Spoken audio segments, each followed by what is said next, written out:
Welcome, everybody, to Theory Underground. What you're about to hear is a conversation that took place at the end of the epic marathon stream at Theory Underground, EMSTU, that took place on November 20th, which at the time that this is premiering will have been yesterday.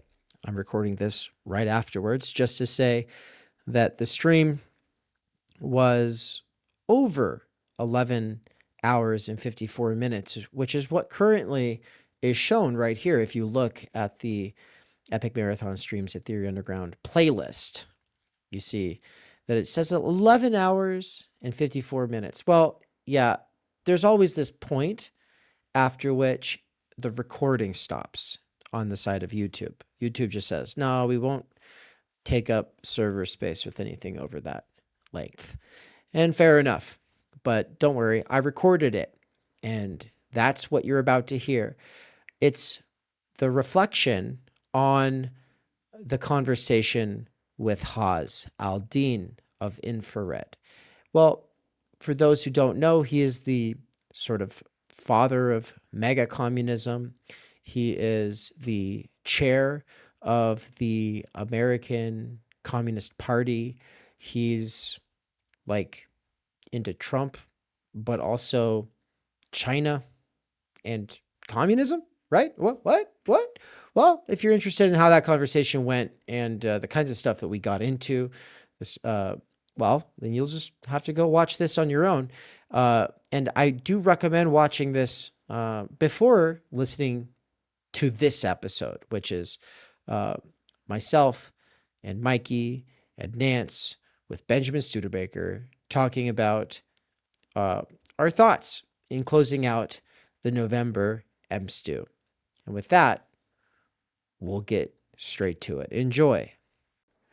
For the next probably 12 minutes, we're going to just, we'll start with Benjamin and Mikey's sort of reflections on how that had gone. I want to make sure to kind of bring up stuff that we wish we'd gotten into or stuff we'd like to get into in the near future. And then we'll give our actual closing thoughts. And I do want to hopefully at the end get a chance to plug a couple of courses, seminars, blah, blah, blah coming up here soon. But, you know, what do you guys think? So, Mikey, Benjamin, what do you guys got? Well, okay, so real quick. One, just like I really enjoyed talking to Hawes. Because he's drawn from so many thinkers, that are very important to me. I'll just say like what he was talking about at the end, this teleological dimension of how once capital basically infects you, you're just going to help accelerate the process through this sense of uh basically hopelessness, and these lofty powers are beyond any kind of control or regulation, and so that type of subjective stance towards accelerationism helps accelerationism. All I'll say is that this is where I think Land is too much of an Althusserian, and he this is where he should read some more Lacan and Zizek. But I think this is also why he doesn't like that stuff. So on the one hand, okay, what I say is too much of an Althusserian because, and I can't go into it right now, it's too much. But the point is, Althusser just thinks that there's like proto individuals, and then when you're interpolated, you become a subject proper, and that's all it is like to be a subject is just to be interpolated by an authority, by an institution, etc.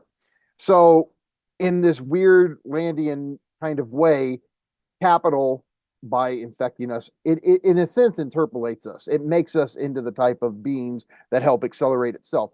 Problem is, and this is Zizek's great critique of Althusser, yeah, we're interpolated into a symbolic identity, but that interpolation always fails, and there's a real remainder that escapes interpolation in our subjectivity. So we're never perfect little puppets of our interpolated identities. There's always this real remainder of subjectivity that always problematizes the interpolation, undermines it, challenges it. So we're never just interpolated once and for all. That's it. There's always failed interpolation baked into it, and that's a source of freedom that opposes our interpolation. Okay, so that's that. The other thing I'll say, all right, going back to Benjamin, because we were talking about particularism, universalism. I think the way Zizek would defend himself against your response to my response is he'd say, yeah, but the Hegelian thing is that there is no pure universal, that the universal's always being defined or worked out through particular instantiations. So if we want to say, yeah, democracy is great, the question is though, yeah, but what is the ideal is it Greece? Is it America? Is it France? Like, and the way those democracies fail to embody this elusive universal is actually going to refine and influence how we think about the universal. And so this is this dialectical give and take between universal and particular. So I think what he would say is, yeah, of course we want to stand for these universals, but the question is what particulars are going to best embody the abstract, the universal, because we can't. It's Platonism. You can't have a pure embodiment of the ideal form. You have imperfect embodiments of it. So I think he would do something like that. I'll leave it there. It really comes back to this question of are you taking a side among particulars, or is there a continued effort to come back to the one and then reconceptualize? And for me, dialectics and syncretism is continuously putting these things in dialogue, coming back to the one and then reconceptualizing. And I think that process is cut off when you take a side, when you adopt a particularism, as opposed to just having a particular. We all have a particular position at any given time. We have to. Everything is always conceptualized and always has some instantiation, right? You can't just have an unconceptualized abstraction that is unlimited. It hasn't been brought into being by limit. But there is a continuous need to put these things in dialogue, return to the one from which they emanate, and then reconceptualize them. And I think that that's what starts to get lost when people become stressed out. They lose the ability to do that, and they start to kind of react and try to defend a fixed notion. Mm-hmm. In terms of what was going on with Haas, there were a couple of things that stood out to me. So, one is that there's a notion of the people in Haas that conflicts to some degree with the notion of the post-class fractured mass, right? This idea of a people, right? However, he understands the people in a bit of an apophatic way, which you would have to understand to be able to use it in the way that he does. So the people doesn't have a precise worked out essence, and therefore it can't be perfectly embodied, but some kind of ongoing dialectical process has to occur so that the state can continuously be in dialogue with it, right? But if you have a notion of, say, post-class fractured mass, it would be quite difficult to even suss out how you would do that on any level, because how would you even have, say, an apophatic and completely understood people? You would have a fractured mass, which would be much more in between the position of society or the people and the individual, right? Post-class fractured mass is neither reduction to the level of the individual, nor is it society or the people as it would have been understood in the 20th or 19th centuries. It is something in between, which mediates between these two different ways of thinking and of framing things. So I think that there's a tension there. And I found it very interesting that for him, as long as there is some variation in terms of how you generate the tribute for the Mongols, it's okay that everybody has to generate tribute for the Mongols. The idea that the Mongol Empire would be the answer, right? And there is something about capitalism. Liberalism frames itself as saying, of course, however it is that you make money, that's fine. However it is that you produce the means of subsistence. Indeed, we want an openness with regard to that so that there's innovation and development, right? But ultimately, at the end of the day, you have to generate this. And this is the logic which ultimately governs you as an individual. And that occurs at the level of states. So in the piece that I did, a lot of what I'm talking about is how all of the states are stuck in this system where they have to generate economic growth or they're going to have political problems. And this confines what they're able to do. So even though in principle they can be extractive or agricultural or producers or consumers, and they can mix and match these things and combine them however they like and focus on rice or focus on oil or focus on producing wheels, I don't know, whatever it is that they want to do. I mean, you couldn't run a whole country based on producing wheels, but you get what I'm saying? there is this stultifying logic which ultimately heavily constrains the amount of diversity that's really possible there. And I think the best kind of universalism would permit a greater level of instantiations and variety of instantiations than this. And that's the problem with those historical universals. The point that he was making about how a lot of these historical universals have had an arrogance to them. They've claimed that they have the whole thing full and complete when they don't. This is a very good point, but it's something which we see represented throughout the whole of human history and in all traditions. All traditions have a tendency to frame their particular instantiation as complete and not requiring further dialectical engagement. There's always a tendency to do this, especially when people are stressed out, miserable, and upset. And so my thought is that, of course, from the point of view of anybody who is subject to the Mongol Empire, yes, the Mongol Empire allowed for a lot of trade, but my God, was it constraining in terms of the ways in which you could do business, because you had to do business in such a way that you would come up with enough for the tribute. That was, I think, to me, maybe the major sticking point was just like, so if the Communist Party of China is indeed actually communist, and they actually do have a dictatorship of the proletariat, and they're actually capable of representing the people's interests, because as Easterners, they're just more collectivist in their mindset, and the people of China they're more like that because they're more Eastern. Like, that's where I'm just like, that's a lot of things that I just heard, like, where it's like, that's a whole chain of what would, for me, each step along that chain constitutes a leap of faith. And it's, You're saying how does me, that it's stack up in Tribunal Zero? yeah. And I want you to explain what that means in a second, but I'll just say that it kind of doesn't matter. My certainty, my questioning, my doubt, it doesn't matter. Like, there's this big part of me that thinks it doesn't really matter in the grand scheme of things. We're just talking here on the internet or whatever, but also that part of me that's like, no, but as a worker with earbuds who's like trying to find a way to actually live his life, getting to the bottom of things, outside of or beyond the mere spectacle, I don't think that those kinds of leaps can just fly. Like, and we live in a post-era PCFM. There's not a chance of that selling either.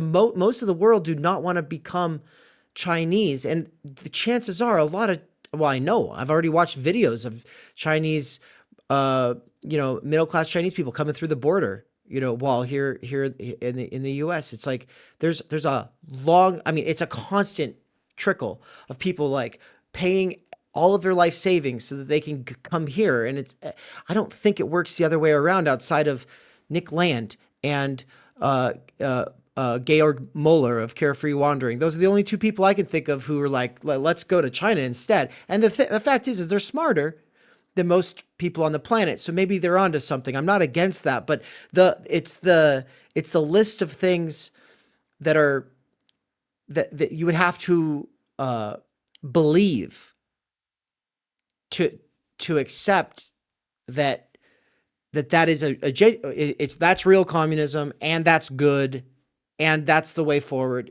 Like that whole litany of things. But I'm a peasant. I don't fucking know, man. Benjamin, what do you make of all this? Because I know on Y Left, I'm the one who's like, in this more post-left, or like, it's not just the signifier, it's also the signified. Maybe we have the wrong goals, not just the wrong diagnosis or wrong words. Whereas you're like, no, there's something here worth potentially rejuvenating or organizing around. But the thing is for anybody who says that in the United States, especially kind of, if I understand where you're coming from enough, you've got your work cut out for you in trying to build that kind of a movement, because you have to separate it from the semiotic capture of the Chinese, or of the Soviets, or of the whatever, right? And so that it's almost like, it's like Haas is almost he comes along. I'm so used to the Doug Lanes and Chris Catrones and Daniel Tutts and all these people who are like, no, that's not real left. Here's what the real left would mean, and all of this. But it's like Haas will come along and be like, no, China is left. So is the Soviets. So was Mao. I mean, it's all left. You know, it's the actual communist thing. And it's like, to me, that was like kind of shocking. It's not part of my normal everyday. But what did you think? What did you make of that there, Benjamin? Well, I noticed that Doug and Haas had something in common, and Nance gestured at this at one point during the break. True. So I want to give Nance credit for gesturing at this, but that they both think that neoliberalism is over, and therefore there's a possibility of doing something else. So they think because neoliberalism is over, that there's a possibility of reconstituting society or reconstituting a notion of a people, and then doing politics on the basis of that thing that's been reconstituted. And so even though they're very, very different in terms of where they come at, in terms of left-wing theory, notions of socialism, and so on, there is something that they share that I think is actually quite profound and important. And it's something that I think we would disagree with both of them about. There you have it. All right, let's do some closing thoughts. Yeah. I'll just say if neoliberalism is over, my pockets haven't learned about it. Like yeah. I mean, I understand like as far as like a disposition, yeah, sure, but I mean, as far as economic policies, do we feel like we've really left the Reagan paradigm? I don't. I mean, everything still is deregulate and let the capitalists do it. They like. I don't care how Trump talks about it. That's why I'm like, yeah, okay, he's WWE neoliberal. I mean, and maybe I'm just way off base here, but I just don't think. That's why I don't freak out because he got elected. I'm like, no, he's social media neoliberal. He's spectacle based neoliberal. Like, I mean, and maybe I'm wrong. I don't know about as much about it as you guys when it comes to like policy. I just don't. I'm skeptical about this idea of declaring the end of neoliberalism. I mean, if you want to talk about a modification of it, sure, but yeah, my pockets haven't gotten the update for good or bad. It just seems economically we're still doing the neoliberal realism. Yeah, what's neoliberalism? It's that global system that I described in that episode that we talked about. It's Right. that thing, right? Yeah. So to overcome neoliberalism is to overcome, in some sense, that situation, the situation where you're stuck in this competition with other states to attract capital. So you've got capital mobility. You're trying to optimize your state to some kind of niche so it can grow. You're interlinked with other states in this world system that hasn't been broken down and separated into zones, right? So, if you think that there's going to be major wars that will break the system of international trade and separate these different states from each other in a long-term way, then that would be an end to neoliberalism. If you think that there's going to be enormously tough high trade barriers that are erected such that states don't really meaningfully interact with each other anymore, that's what you think the Trump trade war is, then that would be an end to neoliberalism. But I think if we really push most of the people who talk about this on these questions, I don't think like Haas would say that in the next 5 years, there's going to be great power war that's going to break the system of global trade. And I don't think Doug really thinks that Trump tariffs are going to shatter the intercourse among the states in such a way that they no longer compete with each other for niches, but are off in their own little worlds doing their own things. So when they say that neoliberalism is over and therefore it's possible to do something else, I think that's the thing that they need to be really questioned about. What does it mean for neoliberalism to be over? And what specific possibilities are unlocked by that? And how is neoliberalism ending connected to the unlocking of those possibilities? Because what I really think is going on is a lot of wishful thinking.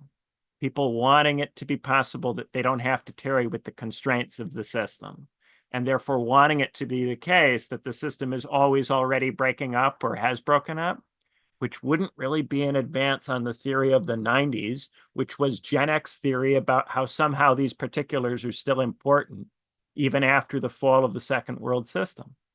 I think we're still doing, Gen X, 90s.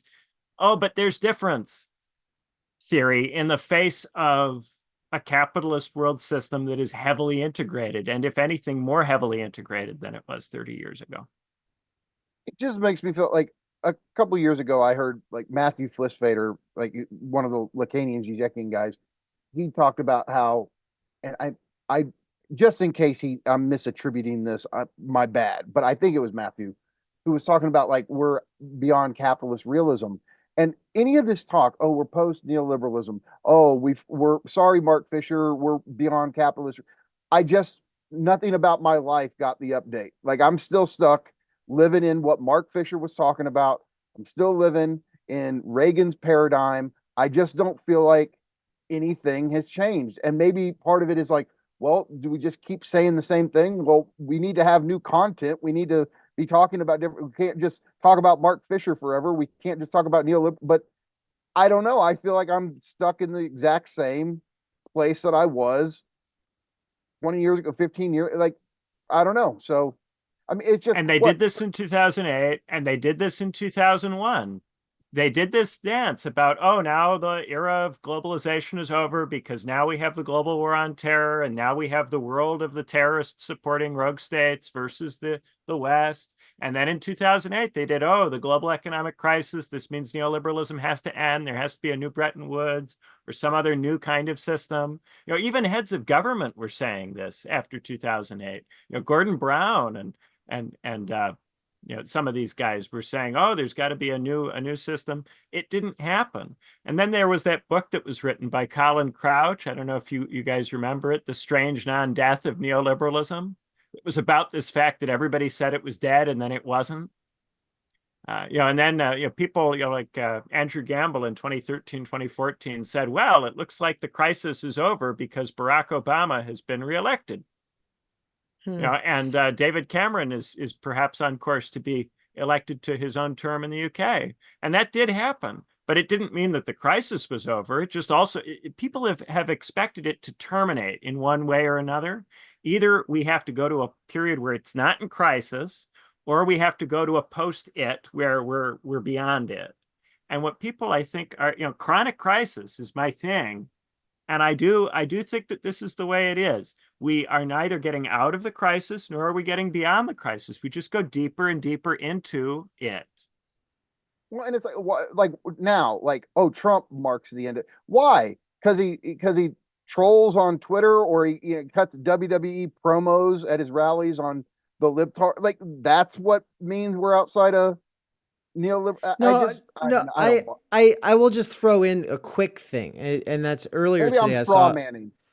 I saw someone earlier today say in the chat something about the dialectic between neoliberalism and Socdemism, and I like that a lot because it's how I think about it, which is just that neoliberalism is just another word for capitalism doing what it does and the government aiding it in that process.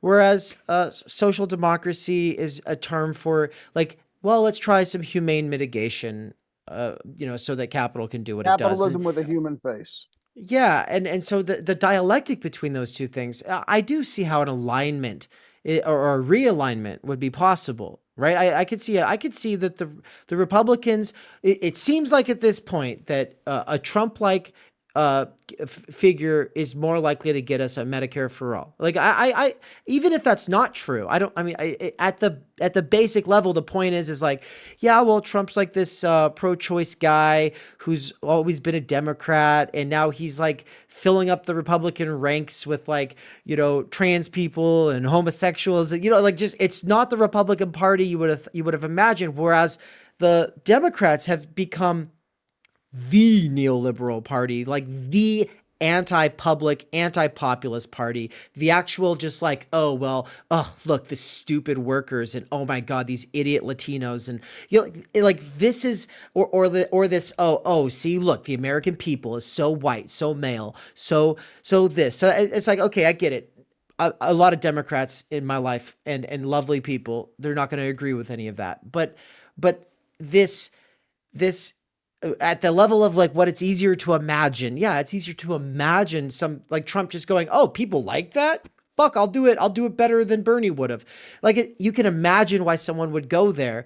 And you could also imagine ways that MAGA could lead in a direction where they become the side that would be more socially democratic. It's always going to be nationalist. Bernie was a nationalist in practice, maybe not at the level of his utterances, but that's just but I want to bring it back to the dialectic between social democracy and what we call neoliberalism. This is literally just capitalism. Dave, am I to understand? No, go ahead. I just wanted to say, and so really we're talking about middle capitalism versus nostalgia for early, right? Social democracy is nostalgia for early capitalism, nostalgia for the capitalism that you can control by unionizing and then by building a socialist party off the trade union consciousness, right? That's early capitalism. So social democracy, the party that becomes associated with social democracy becomes nostalgic for some period where that kind of world made sense. And then you have the other party that is gesturing at a future which hasn't arrived, that is pretending and LARPing as late capitalist when that hasn't happened yet. But both parties actually will, when push comes to shove, have to govern in the middle capitalist way, because the middle capitalism is the capitalism where the whole world is integrated into one system. And everyone is constrained in the same ways. And there's been a level of technological development and automation, which gets you out of the early capitalist situation, but it hasn't delivered the late yet, right? And we don't have the form of world governance that we would have at the late period. To get to the late period, you need a higher level of automation and you need a global government. And then you can start to actually get beyond it. That's why Kant says it's the middle. The global government is the middle once you get to that. Right? That's the point at which you would then have some ability to control the whole thing from the level of the world system, and then to organize it in such a way that it could actually emancipate people. But as long as you're trapped in the nation state, you're in this one-sided frame that prevents you from actually overcoming it. And the nation state is constantly trying to regress it back into a world that makes sense from the point of view of the nation state. So the nation state constantly wants it to be early capitalism where it can just do social democracy. Right? And then the nation state is always constrained by the reality of middle capitalism and the global character of that, which makes that kind of regressive move impossible. The issue we face, of course, and this is one of Zizek's great insights from Tearing with the Negative, is that the nation is this privileged side of jouissance, and this is the battle. Like, people enjoy their nationalism, and it doesn't have to be some extreme form of it. It's that people have this libidinal investment in whatever they take to be their national way of life, etc. And what internationalism, the reason why so many people have a knee-jerk reaction against it is they're not going to put it in psychoanalytic terms, but they feel like it's going to steal their jouissance. It's going to deprive them of some core fundamental enjoyment that anchors their life. And trying to pitch internationalism to people, part of it is trying to figure out how to, there is a seduction aspect to it. You can't just this is my thing with Marxists, like, oh, let me explain to you what is in your self-interest. Then they don't get why they don't get anywhere with workers. It's like, you're not appealing to the side of them that enjoys their own destruction, their jouissance, their death drive. And you do that by stimulating fantasy. And so even if you want to do something and you believe that you're doing it in the name of truth, justice, etc., there has to be a way to seduce. And I don't mean that in like some manipulative, like, it's almost seducing them into something better. But then, the argument is, well, now you're occupying the position of the pervert. You think you know better than everybody else what's best for them and all that. Look at you, Nance. Yeah. Nance is seducing us. I'm seducing you. I'm done with my nation now. Thanks, Nance.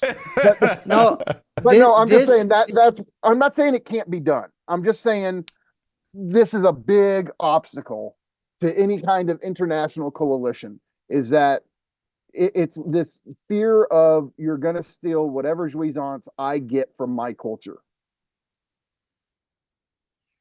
All right. Yeah, absolutely.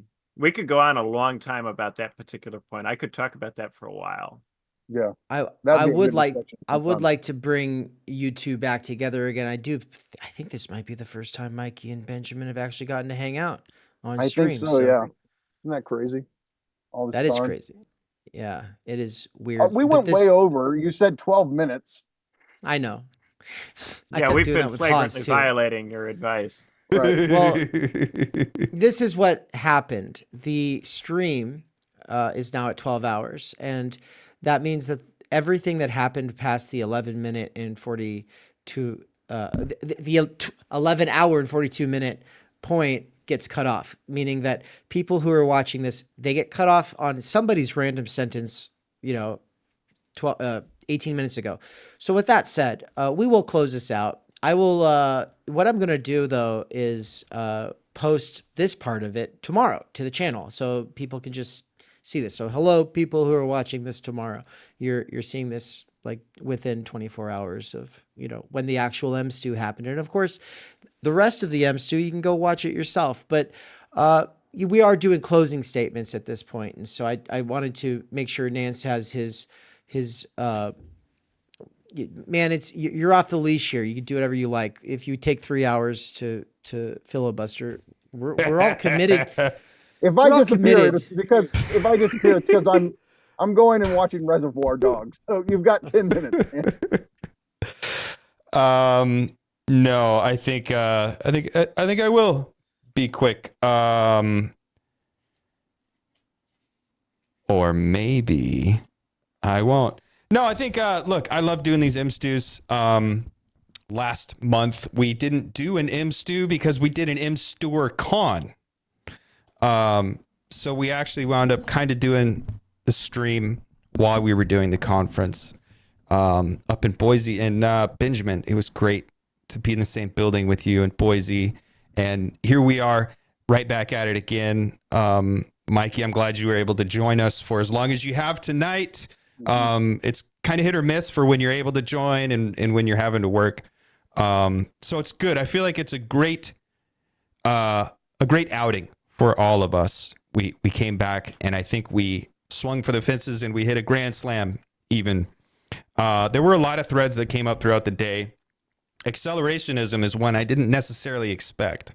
And I definitely didn't expect it to come with a Loncar. Yeah. And Really? I don't know how I feel about her picking up on the fact that I am some kind of weird accelerationist. I can't escape it. But I mean, recently, You should have asked her if she's familiar with Posadism. That would have been a lot of fun, but next time. yeah. Oh, Benjamin, we need to do some kind of episode about Posadism. But yeah, I don't know how to feel about the fact that she picked up on that because I'm not an accelerationist. I'm an acceleration realist. There is a difference. I just have to write the piece to make it explicit. Because it's not a good thing. And what Haas was saying about accelerationism there at the end, I would like to respond to that. And the problem with Nick Land, I would like to respond to that because while I appreciate his feedback and his position, I have a differing opinion. But these are all things that will exist in the future. And maybe they'll exist on another stream. Maybe they'll exist on a podcast episode somewhere. Maybe they'll exist in an essay, in a collection of essays or volumes or pieces or whatever that Theory Underground publishes. I don't know. It was great. It was great to be back with everybody here. I think I feel this need to write. Like normally I would kind of go off and like just say a bunch of things, but no, like I really do feel like I filled up the gas tank today. So yeah, I mean, we all spent the last few months writing furiously for the TU deadline. So now we had a couple days off and it's time to get right back at it. Let's all start furiously writing once again and preparing for these ongoing conversations. And that's perfect. That's what I want to close on, is just to kind of highlight what I have up here on the screen, and I'll make sure you guys can see it as well.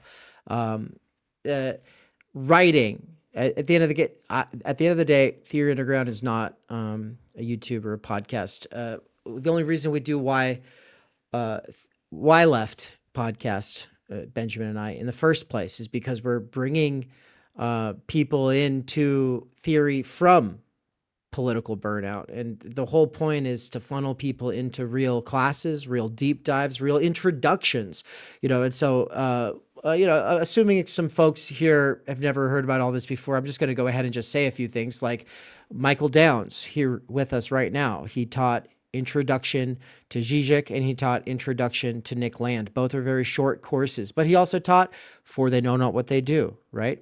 Which is one of the most underrated and intense books of, Žižek's sort of getting seriously into the weeds with Hegel and arguing against Derrida and everybody else. Well, he'll be teaching Sublime Objective Ideology at the beginning of 2025. And so lot to look forward to there. He's also got his ongoing research seminar.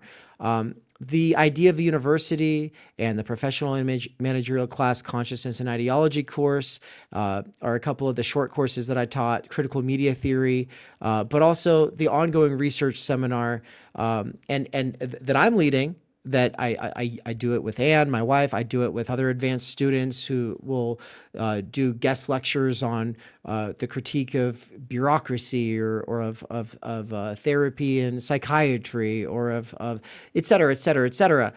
But I also do deep dives. And so I have a whole course up on being in time.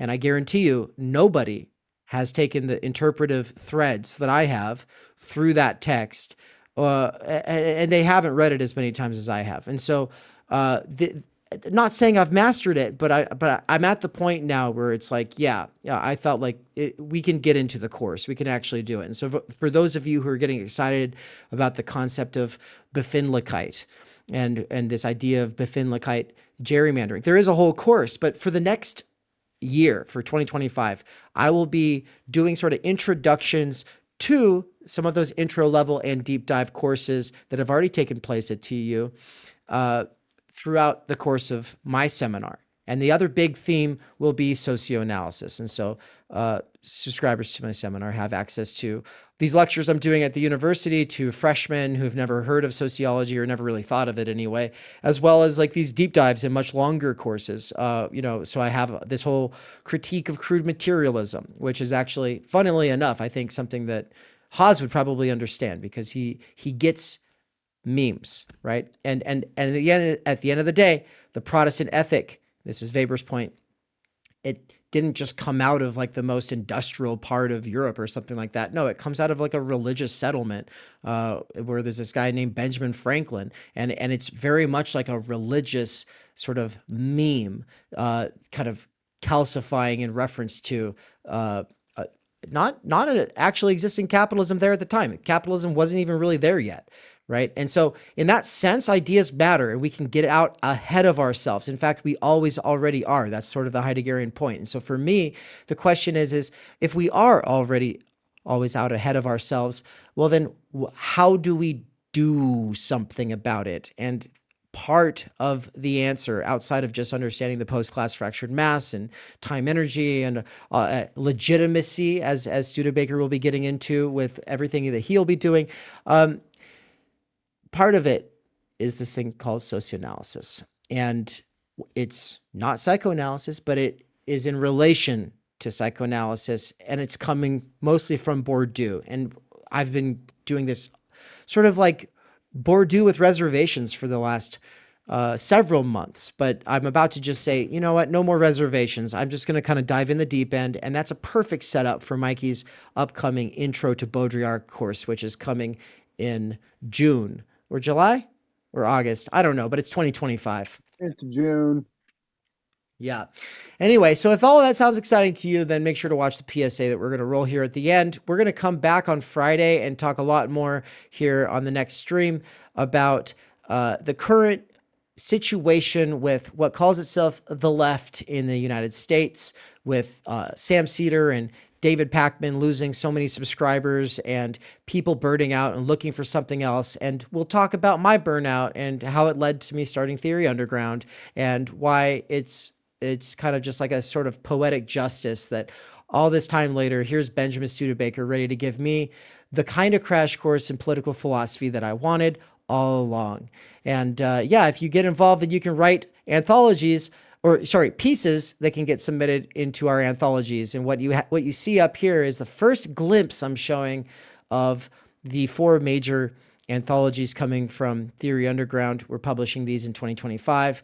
It's a lot of submissions, a lot of amazing work. We had over 24 hours of presentations at TUCon within the space of like 8 hours or something like that. And so lots to look forward to, but everybody, thank you so much. Mikey, Benjamin, Nance, love you guys. Appreciate you guys. Everybody else, this is an old PSA, but the principle stands. Take care. We cannot do direct revolution, but the only way to lay the foundation for it is to do what you are doing to move the underground. It's a theoretically correct title. Welcome to Theory Underground, a place for workers with earbuds who are tired of letting others read and think on their behalf, slipstreaming our way into an understanding of the situation that short-circuits the deadlocks of our moment. Research at Theory Underground focuses on what is most important for understanding our current situation: theory of the subject, capital, time-energy theory, critical media theory, CMT, and the most essential critiques necessary for understanding why the theory, ideology, and common sense of influencers left to right misses the mark. Theory Underground is coming to a city near you. What that has meant in the last year is traveling across the United States, into Canada, and then all over Europe to promote our books, courses, and ideas related to time energy and underground theory. You've been reading Underground Theory. I'm a publisher and an editor. I run a review of books. Literally, it's my living. This is the best edited collection I've ever read. Okay, picture this scene. America, early 2021. An Amazon warehouse worker arises from the emerging underground theory internet scene to create spaces for untimely topics and concerns that are too often neglected or kept in isolation today. Joined by a revolving cast of underground theorists, academics, and critics, he establishes what will become Theory Underground, a teaching, research, and publishing platform by and for working-class intellectuals, autodidacts, and academics who want to do more than they're able to do within the confines of academia. That warehouse worker's name is David McKerracher, and his book Time Energy is his first major contribution to the world of theory. It was recently reprinted with a foreword by none other than Slavoj Žižek, who also contributed to Theory Underground's latest book. My Bible, it's an excellent book. A collection of essays called Underground Theory. What you just heard is an excerpt from the Strange Exiles podcast, episode 23, where Bram from Strange Exiles interviewed me and Mikey. For those who don't know, Mikey is the author of the Dangerous Maybe blog.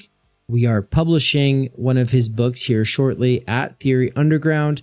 He's also a lecturer at Theory Underground, and he's someone I've been friends and a collaborator with for over 10 years. But most importantly for you all, he's a fantastic lecturer, and it's a crime that he has to do wage labor right now. One of the long-term goals of Theory Underground has been now for a couple of years to hashtag free Mikey.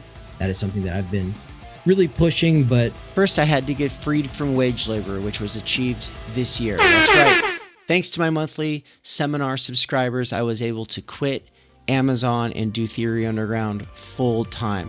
Now I'm announcing the next big phase of the plan, which is the Mikey Down Seminar. What monthly subscribers to the Mikey Seminar are paying for is a survey of philosophy, including deep dives into Žižek, Land, Lacan, Baudrillard, Bataille, Lyotard, and ultimately the whole history of philosophy. We're trying to build like this ongoing seminar, right? And that's what I really like about this thing, where, you know, if I'm teaching a main text, that's something I got to focus on. I got to really, but the seminar thing, we can do this stuff all the time where we dive deeper into concepts, we dive deeper into certain, you know, sections of books or whatever, and we can really do this nuanced stuff. I think that there's probably no better way for us to accelerate our learning in these areas than by slipstreaming Mikey. And that has been my belief for years and years and years now.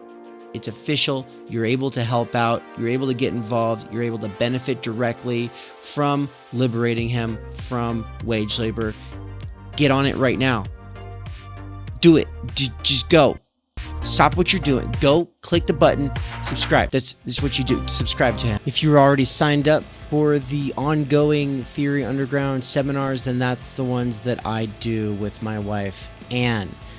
Though that's getting an upgrade, which means that I will be doing one session per month that is just me, and then I will also be doing the ones with Anne, which are a crash course in sociology, anthropology, the social sciences, and ultimately Marx, Heidegger, Levinas, Bourdieu, imminently critiquing pop psychology, sociology, self-help, and ultimately the doxa of our time. But if you would like to be a subscriber to both Mikey's seminar and the seminar that the Snellgrove McKerrachers are doing, then the best way is to become a Tier 4 subscriber, or you can be a Tier 2 subscriber to each of us. The reason this matters is because Tier 2 is like pretty much the best bang for your buck. It gives you huge discounts on all of the courses that we do. But if you can't afford it, Tier 4 is amazing because it gives you Tier 3 access at both Mikey's seminar and ours. And finally, not everybody has time to be part of these ongoing research seminars, and they just want to fund the paid content for the YouTube and podcast. And so thank you so much to our patrons over at Patreon.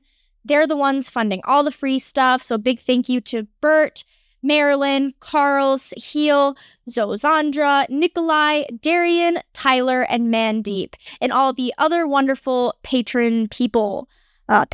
Patreon people. And thank you to all the other wonderful Patreon people. Thank you so